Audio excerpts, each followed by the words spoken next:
할렐루야. 주님이 주신 축복의 날, 내가 가득한 날인 줄 믿습니다. 오늘 예배 자리에 있으신 여러분의 가정, 일터, 자녀 위에 하나님의 놀라운 축복이 가득하기를 간절히 축원합니다. 오늘은 목마름이 아니라 신호입니다 라는 제목으로 우리 함께 말씀과 은혜를 나누겠습니다. 이 시간 이렇게 전후자고 인사 나누시겠습니다. 당신은 존귀한 사람입니다 라고 인사 나누시겠습니다.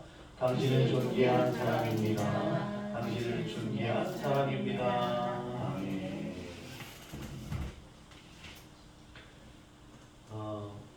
SNS에 올라온 사진 한 장이 있었습니다.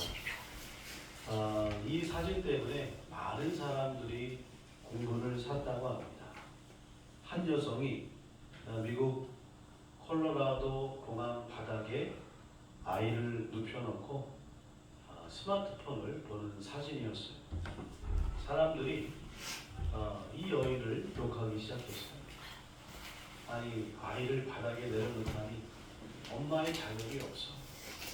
그래가지고 이 여인의 신상이 털리고 직업 또 그 회사까지 이런 비난 여론이 들어가다 보니까 이 여인은 실직할 위기에 처하게 되었다고 합니다.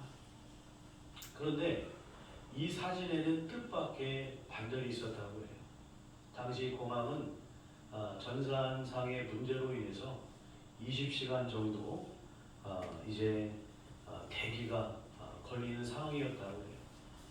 20시간쯤 되는 시간 동안 아이를 안고 있었던 이 엄마는 아이를 잠깐 너무 힘들어서 바닥에 내려놓고 지금 가족들한테 스마트폰으로 나는 괜찮으니까 걱정하지 말라는 그런 연락을 하는 중이었다고 합니다.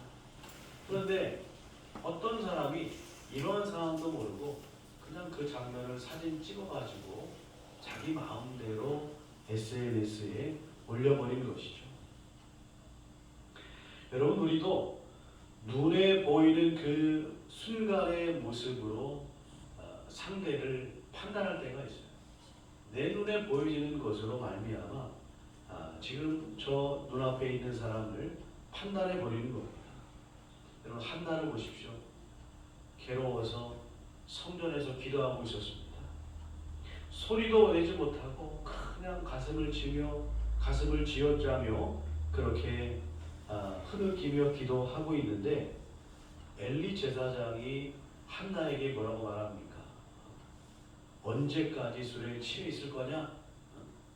독주를 그만 끊으라? 이렇게 호통을 치는 거예요. 이 말이 얼마나 한나에게 상처가 되었을까요? 우리도 이런 실수를 언제든지 할 수 있습니다. 그러므로 우리가 하루를 시작하기 전에 우리가 이런 기도로 시작하면 좋겠습니다. 주님, 주님같이 세상을 바라보는 눈을 주소서라고 우리가 기도하며 하루를 시작하면 좋겠습니다. 여러분, 유대인들은요, 사마리아 사람들을 아주 그냥 어디 개와 같이 그렇게 여겼어요. 상종도 하지 않았습니다. 그러나 주님의 눈에는 사마리아 사람들도 여전히 귀한 하나님의 백성들이었어요. 우리도 세상을 이렇게 바라봐야 합니다.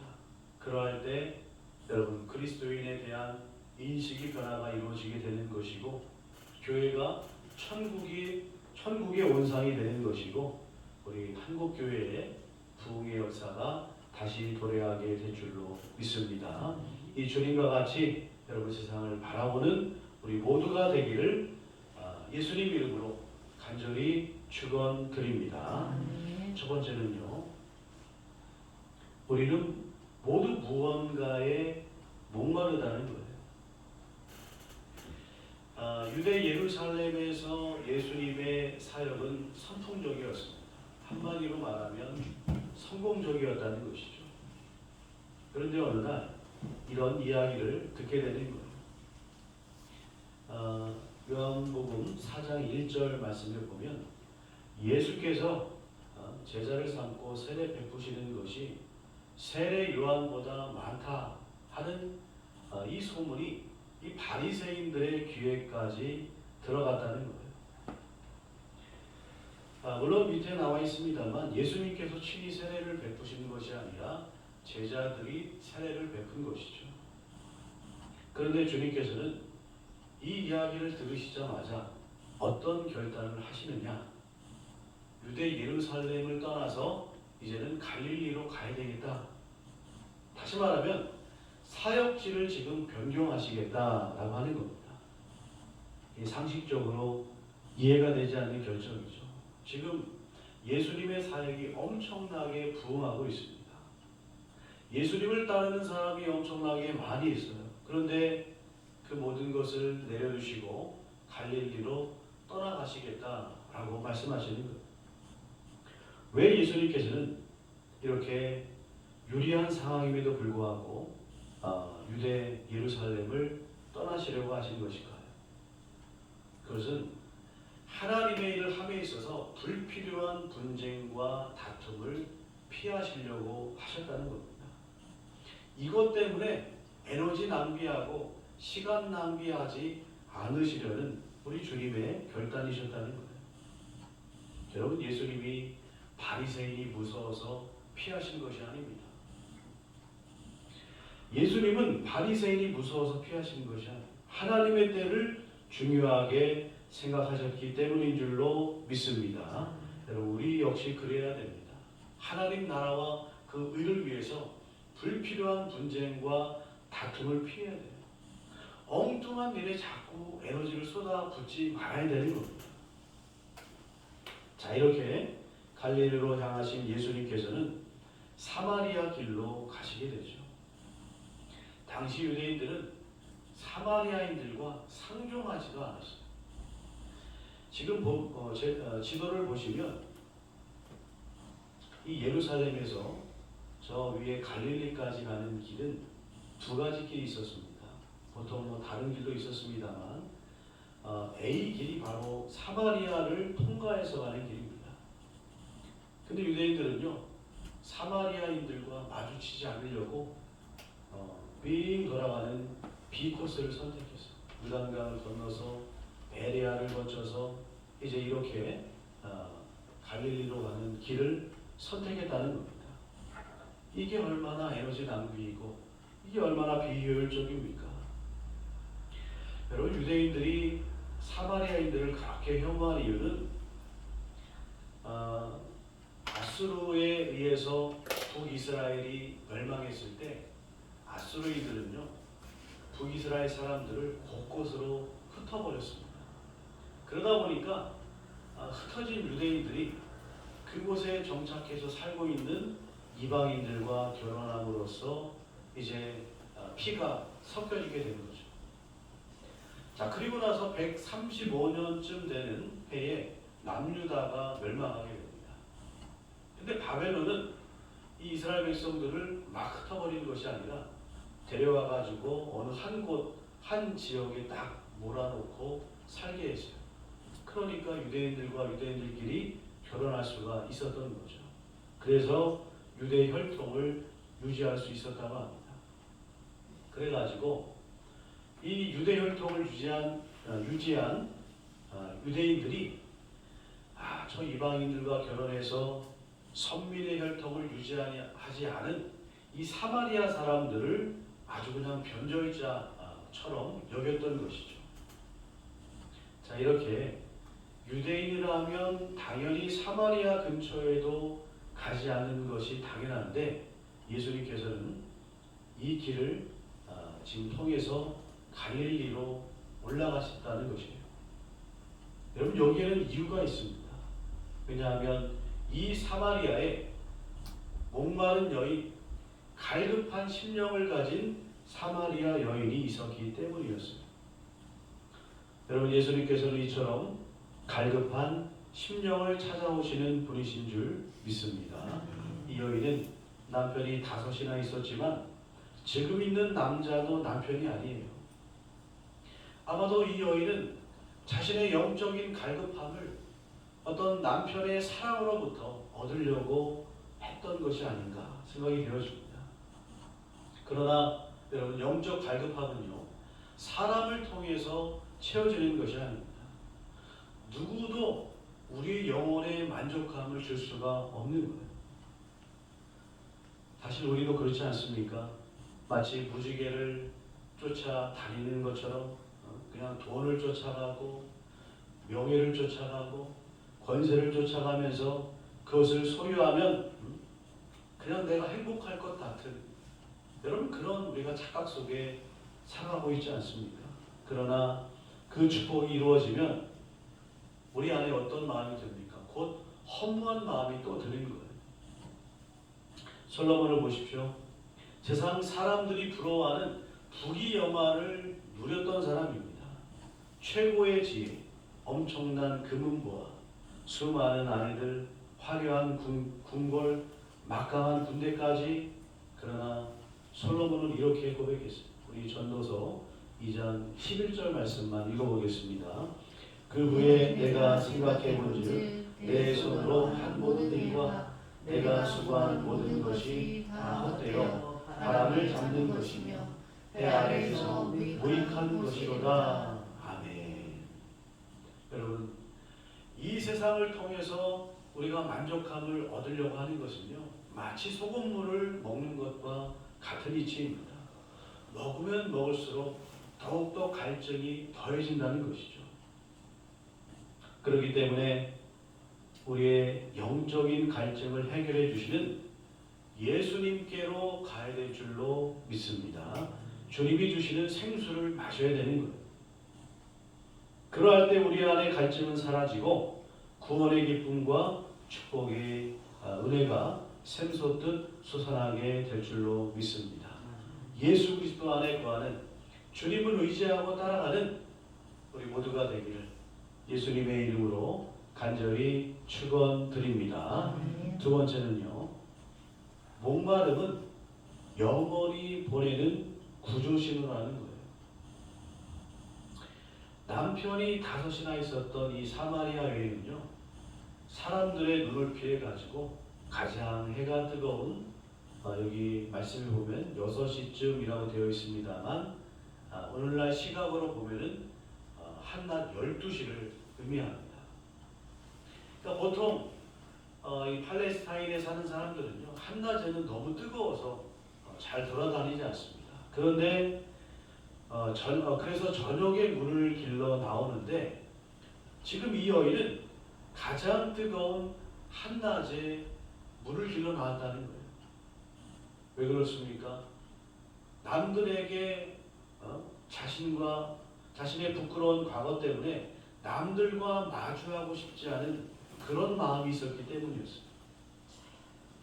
이미 남편이 5이나 있었고 지금 있는 남편도 남편이 아닙니다.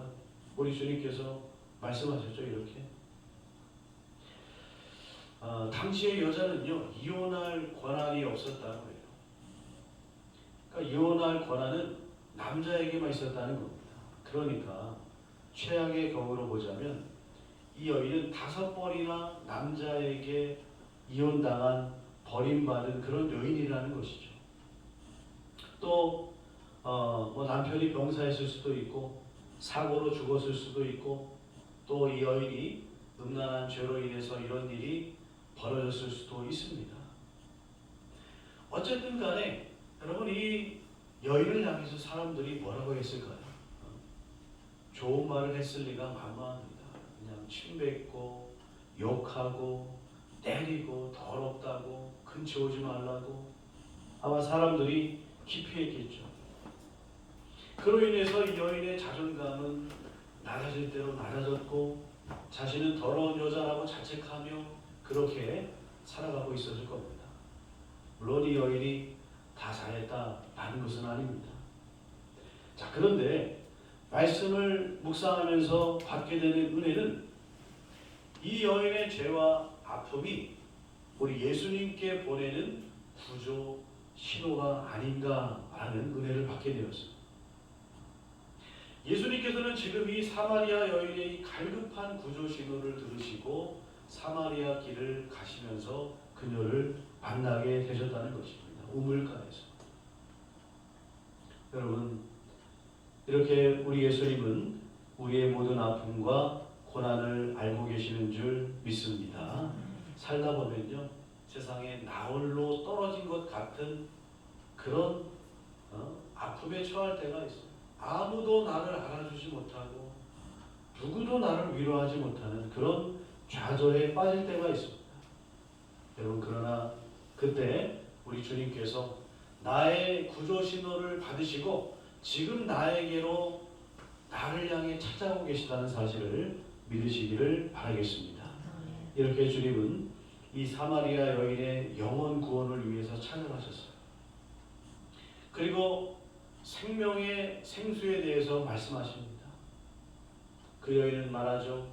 내가 다시 이 우물에 물을 길러 나오지 않도록 그 물을 나에게 좀 주십시오 라고 요청합니다. 그때 주님께서 뭐라고 말씀하시느냐, 우리 15, 16절 말씀을 한번 읽어보겠습니다. 여자가 이르되 주여 그런 물을 내게 주사 목마르지도 않고 또 여기 물 기르러 오지도 않게 하옵소서. 이르시되 가서 내 남편을 불러오라. 아멘. 예수님, 저 다시는 이 우물물에 나와서 물 길러 나오고 싶지 않습니다. 그 생명수를 나에게 좀 주십시오. 그랬더니 예수님께서 내 남편을 데려가라. 지금 이 여인에게 있어서 가장 아픈 부위를 찌르시는 겁니다. 가장 숨기고 싶고 드러내고 싶지 않은 자신의 치부를 우리 예수님께서 말씀하셨어요. 내 남편을 데려가라. 여러분, 그런데 우리가 살려면 가장 아픈 곳을 먼저 치료해야 살 수가 있는 거예요. 예를 들어서 교통사고를 당했습니다. 장기가 파열됐어요. 또 이마가 살짝 찢어졌습니다. 여러분, 어디부터 먼저 치료해야 됩니까? 우리 안에 있는 장기부터 먼저 치료해야 됩니다. 이마가 찢어진 것은요, 조금 더 그냥 지혈해놓고 조금 더 늦게 치료해도 돼요. 그런데 이 찢어진 부위를 조금 꼬맨다고 파열된 장기를 방치한다면 목숨이 위태로울 수 있다는 거예요. 여러분, 지금 이 여인의 영적 목마름의 가장 큰 문제가 무엇이겠습니까? 남편 문제예요. 이 문제가 해결되지 않으면 이 여인은 계속해서 영원히 이렇게 사람들 피해서 은밀하게 살게 된다는 겁니다. 여러분, 그런데 주님께서 이 여인의 가장 치욕스러운 그 부분을 어루만져 주셨을 때 어떤 변화가 나타났습니까? 17절, 19절 말씀에 보면 여자가 주님 말씀에 이렇게 대답하는 겁니다. 예수님, 저는 남편이 없습니다.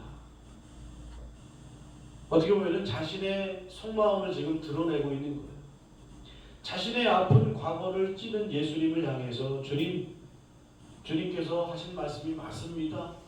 내가 보니까 우리 주님은 선지자이신 것 같습니다. 라고 이렇게 말하고 있는 거예요. 여러분, 여기에 중요한 사실이 있습니다. 죄는요, 사람에게 영적 목마름을 주는 거예요. 죄가 주는 갈증은 어떤 것으로도 해결할 수가 없는 겁니다. 그런데 우리가 예수님 앞에 우리의 은밀한 죄를 자복할 때에, 인정할 때에 여러분, 죄로부터 자유함을 얻게 되고 영원한 생명수를 얻게 되는 줄 믿습니다. 여러분, 죄의 고백 없이는 예수님이 보이지 않는 거예요. 주님 앞에서 내 안에 숨겨놓은 죄를 고백하고 회개할 때에 비로소 내 눈앞에 계신 그 예수님이 서서히 보이기 시작하는 것입니다. 여러분, 우리 안에 부끄러운 죄가 생각납니까? 그것 때문에 우리가 때로는 주위를 살피게 됩니까?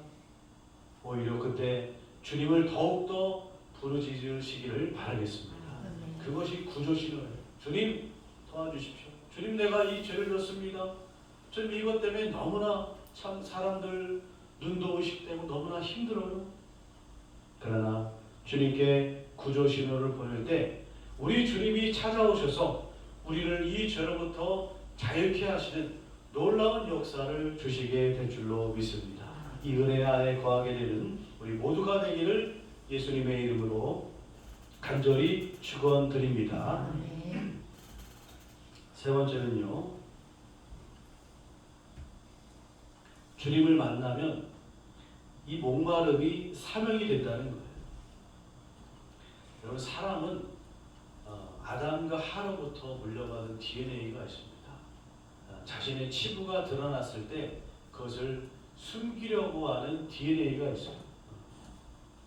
때로는 가인처럼 자신의 치부가 드러났을 때 그냥 분노하고 막 폭력을 휘두르는 그런 경우도 있습니다. 때로는 사울왕처럼 어쩔 수 없는 상황이었습니다. 어쩔 수 없는 상황 때문에 내가 그랬어요. 변명도 합니다. 여러분, 그런데 오늘 말씀을 보십시오. 이 사마리아 여인이 자신의 부끄러운 치부가 그냥 확 드러났을 때 어떻게 했습니까? 숨기려고 하지도 않았어요. 공격하지도 않았습니다. 변명하지도 않았어요. 우리는 흔히 내 속에 있는 치부가 드러나면 모든 것이 다 망할 것이다 이렇게 생각해요. 이거 드러나면 내 인생 완전히 망할 거야. 그런 두려움이 있습니다. 다 그렇지 않지만요, 성공한 사람일수록 자신의 치부가 드러나서 이 성공이 언제 끝날지 몰라라고 두려움을 느낀다고 해요. 그런데 이 사마리아 여인을 보십시오. 주님 앞에서 자신의 부끄러운 과거를 인정했습니다. 그랬더니 어떤 결과가 찾아왔느냐? 영적 자유함이 찾아왔다라는 거예요. 그동안 남들 시선 의식해서 늘 피해 다녔던 이 여인이 28절을 보십시오. 물동이를 버려두고 동네에 들어가서 사람들에게 막 전합니다. 그러면서 29절을 보십시오. 내가 행한 모든 일을 내게 말한 사람을 와서 보라. 이는 그리스도가 아니냐? 전에는 사람들 만나는 게 두려웠어요. 왜냐하면 저 사람이 나를 비난하고 모욕하고 막 욕할까봐. 물론 그런 일도 많았겠죠. 그런데 이제는 예수님 만나고 나니까 이거로부터 자유하게 되었어요. 그래가지고 그 사람들의 눈 시선도 의식하지 않고 내가 행한 모든 일을 다 알고 있는 내게 말씀하신 그분이 예수 그리스도가 아니냐라고 하면서 주님을 전하는 사명자가 되었다는 사실입니다. 여러분, 예수 그리스도를 만나면 자유함을 얻게 되는 줄로 믿습니다. 우리를 올가매는 근본적인 결속이 끊어지게 되는 거예요. 그 사실이 끊어져야 내 앞에 서 계신 예수님이 보이게 되는 겁니다. 그 사실이 끊어져야 정말 예수 그리스도가 아니냐, 와서 봐라, 이는 그리스도가 아니냐라는 고백을 하게 되는 겁니다. 중요한 것은 이 여인의 부끄러운 이 치부가 복음을 전하는 간증이 되었다는 거예요. 사람들에게 막 외치잖아요. 내가 이런 죄를 졌지만 이런 말씀을 하셔서 이 죄로부터 나를 자유케 하신 예수님을 한번 들어봐라, 와서 봐라. 여러분, 자신의 부끄러운 과거가 예수님을 만났더니 주님을 전하는 도구가 되었다는 사실입니다. 1903년 원산에서 한희 선교사님이 그 사경회를 하는데 거기 많은 사람들이 모여 있었습니다. 그때 눈물로 이런 고백을 했어요. 나는 백일이라는 우월감에 사로잡혀 조선 사람들을 무시했고 내 지식과 능력만 믿고 교만했습니다. 여러분, 그때 우리나라 얼마나 참 그 백인들의 눈에 봤을 때 미개한 민족이었겠습니까? 한희 선교사는 의사였어요. 그러니 그 우리나라 사람들을 바라봤을 때 그냥 미개하고 어떻게 보면 참 무식하고, 그런데 그 자신의 이런 부끄러운 모습을 공개적으로 회개했을 때 여러분, 그것이 우리 대한민국의 대부흥의 불길로 이제 뻗어나가는 그 불길이 되었다는 거예요. 이 회개운동의 불이요 1907년 평양 장대현 교회 사경회로 이어지게 되는 겁니다. 강사 길선주 장로가 앞에 나와서 설교하다 말고 회개하는 겁니다. 내가 내 친구가 죽었을 때 친구의 돈을 내가 슬쩍했다. 이것을 미망인인 내 친구의 아내에게 주지 않고 내 주머니로 집어넣었던 일을 자백하고 회개하자 청중들이 그냥 막 벌떼처럼 일어나면서 나도 죄를 졌습니다. 나도 이런 죄를 졌습니다. 성령의 불길이 타오르게 되었다는 거예요. 여러분 세상에서 나의 치부를 아는 사람 중에는요 우리를 향해서 이렇게 말하는 자도 있을 겁니다. 야, 자격도 안 되는 자가 저런 말을 하고 다니네. 너나 잘해. 너 자격도 안 되는 사람이 그런 말을 한다니 비웃을지도 모릅니다. 그러나 예수 그리스도께서 우리의 모든 수치를 덮으신 줄 믿습니다. 그러므로 담대하게 복음을 들고 세상을 향해 예수 그리스도를 외치는 여러분들이 되셔서 여러분 지금도 목마름에 그냥 구조 신호를 보내고 있는 그 영혼들 주님께로 인도하는 우리 모두가 되기를 예수님의 이름으로 간절히 축원드립니다. 기도하겠습니다.